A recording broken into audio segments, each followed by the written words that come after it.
ہمیں بھی وقت کی اہمیت سمجھنا چاہیے، کیونکہ جو وقت کی اہمیت سمجھتا ہے وقت اسی کی اہمیت سمجھتا ہے، اور جو وقت کی اہمیت نہیں سمجھتا وقت اس کی بھی اہمیت نہیں سمجھتا ہے۔ اب جب وقت کی بات آئی ہے تو میں یہ بتلا دوں کہ اس وقت کی دو خاصیت ہیں۔ ایک تو یہ کہ چلتے ہوئے وقت کو روکا نہیں جا سکتا، اور جو وقت گزر گیا ہے اسے واپس پلٹایا نہیں جا سکتا۔ یہاں رک کر کے آپ سے ایک بات عرض کروں گا کہ آپ اس بات کو اپنے ذہن میں رکھیں کہ مدرسے میں پڑھنے کے لیے آئے ہیں تو اس وقت کی قدر کریں۔ جو وقت تمہارے ہاتھ سے نکل جائے گا تو اسے واپس نہیں لا سکتے، کیونکہ آپ بھی جانتے ہیں کہ دنیا کے اندر آج سائنس اتنی ترقی پہ ہے کہ ہر چیز سائنس بنا لے رہا ہے۔ یہاں تک کہ سائنس نے موبائل کا ایجاد کیا کہ انسان ہندوستان کی سرزمین پر بیٹھ کر امریکہ سے بھی بات کر سکتا ہے، اور آپ دیکھتے ہیں کہ روڈوں کے اوپر چلنے والی یہ گاڑیاں، یہ بھی سب اس بات کی گواہی دے رہی ہے کہ سائنس نے بہت ترقی کر لی ہے، اور ہواؤں میں اڑنے والے ہوائی جہاز بھی یہ بھی اس بات کی گواہی دے رہے ہیں کہ سائنس نے بہت ترقی کر لی ہے۔ لیکن ابھی تک سائنس نے اتنی ترقی رہی کہ اس وقت کو روک سکتا ہے۔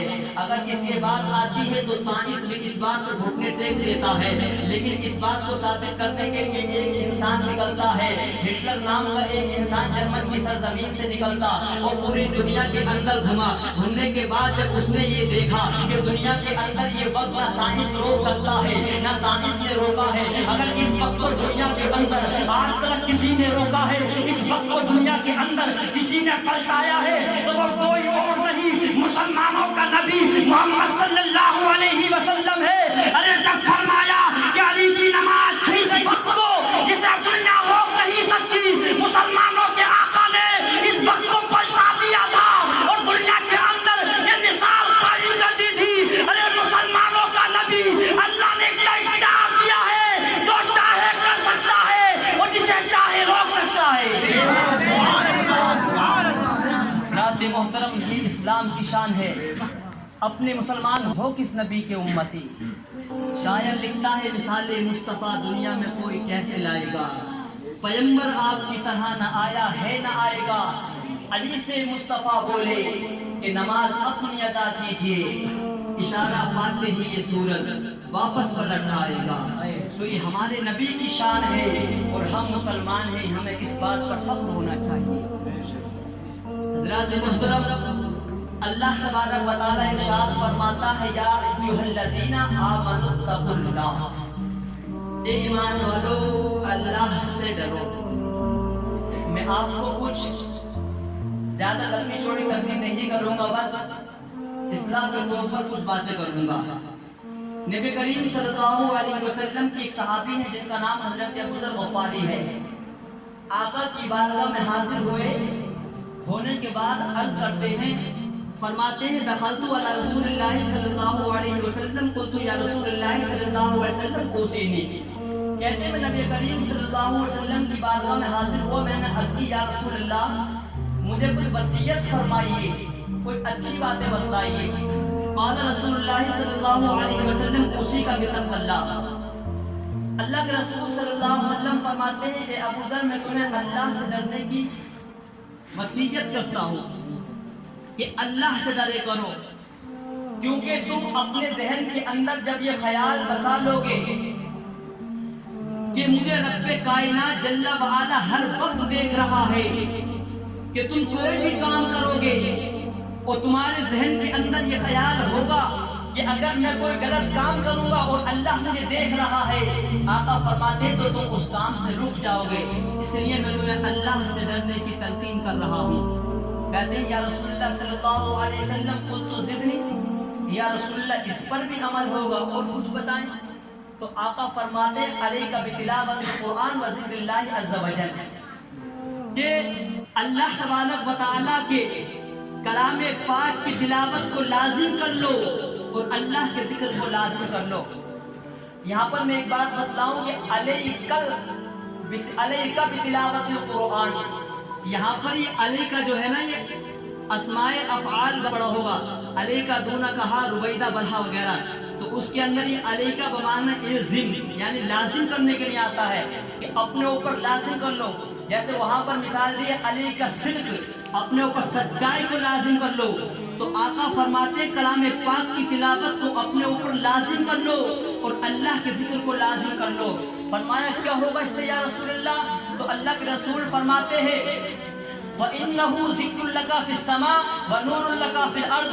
اگر تم اللہ کے کلام پاک کی تلاوت کرو گے, اللہ کا ذکر دنیا میں رہ کر کرو گے, تو اللہ تمہارے ذکر کرنے کی وجہ سے تمہارا ذکر اپنے آسمانوں میں کیا کرے گا. تو فرمایا کہ کلام پاک کی تلاوت کو اپنے اوپر لازم کر لو. وَنُورٌ لَكَ فِي الْأَرْضِ, اور تمہارے لیے نور ہوگا زمین میں. اور آپ بھی دیکھتے ہیں کہ جو نمازی ہوتا ہے اور جو ہے کلام پاک کی تلاوت کرتا ہے سچے دل کے ساتھ, تو اس کا چہرہ نورانی ہوتا ہے, چمکتا دھمکتا ہے. آپ بھی اس بات کو دیکھتے ہیں. تو حضرت ابو ذر غفاری عرض کرتے ہیں قلت زدنی یا رسول اللہ صلی اللہ علیہ وسلم, اس پر بھی عمل ہوگا, اور کچھ بتلائیں اور کچھ نصیحت کریں. تو آقا کریم صلی اللہ علیہ وسلم فرماتے ہیں لَإِيَّاكَ وَكَثْرَةِ الضِّحِكِ, کہ کم ہنسا کرو, تم پر لازم ہے کہ کم ہنسا کرو.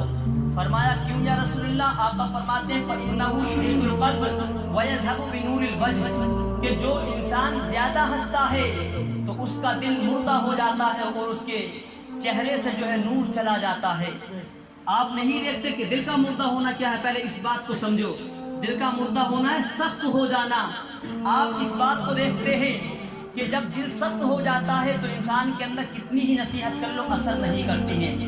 آپ نے بار بار سنا ہوگا کہ جلسے بھی ہوتے ہیں, میلاد بھی ہوتے ہیں, بڑے بڑے پروگرام کیے جاتے ہیں, خطبہ جمعہ بھی ہوتا ہے, ایک سے ایک بہترین تقریر کرنے والا تقریر بھی کرتا ہے, نصیحت کرنے والے نصیحت بھی کرتے ہیں, گناہوں سے روکنے والے گناہوں سے بھی روکتے ہیں, اور اچھائی کی دعوت دینے والے اچھائی کی دعوت بھی دیتے ہیں, قرآن کی تلاوت کر کے رب کا فرمان بھی بتاتے ہیں, حدیث پڑھ کر رسول کا فرمان بھی بتاتے ہیں.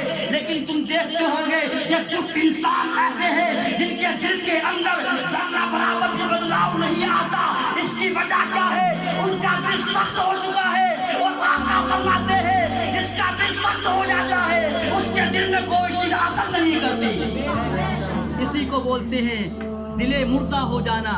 جس کا دل سخت ہو جاتا ہے وہ شریعت کی نظر میں دل مردہ ہے. اور آپ لوگ اپنے اوپر اس بات کو ٹرائی کرو کہ کوئی نصیحت کرتا کسی بات کی اچھائی کی, اگر تمہارے اوپر اس کا اثر نہیں ہوتا تو تمہارا بھی دل سخت ہو چکا ہے. اس بات کو ذہن میں رکھو اور اپنے آپ کو بدلنے کی کوشش کرو. دیکھو دنیا میں کتنے دن رہو گے, ہر انسان ابھی صبح, تو آپ اندازہ لگائیں کوئی مرنے کا وقت مقرر نہیں ہے کس کی موت کب آ جائے. دنیا سے ایسے کام کر کے جاؤ کہ قبر میں جاؤ تو آقا کہے کہ میرا امتی ہے سے سونے دو. تو کہنے کا مطلب یہ اپنے آپ کو بدلو, جھوٹ سے ہر چیز سے باز رہو. ابو ذر غفاری کہتے ہیں قلت زدنی یا رسول اللہ, یا رسول اللہ اس پر بھی عمل ہوگا اور کوئی بات بتائیں. تو آقا نے فرمایا بطول الصمت, آقا فرماتے کم بولا کر. کہا یا رسول اللہ کم بولنے سے کیا ہوگا؟ تو آقا نے فرمایا اس کے دو فائدے ہیں. فَإِنَّهُ مَطْرَدَةٌ لِلشَّيْطَانِ وَأَوْنٌ لَكَ فِي أَمْرِ دِينِكَ.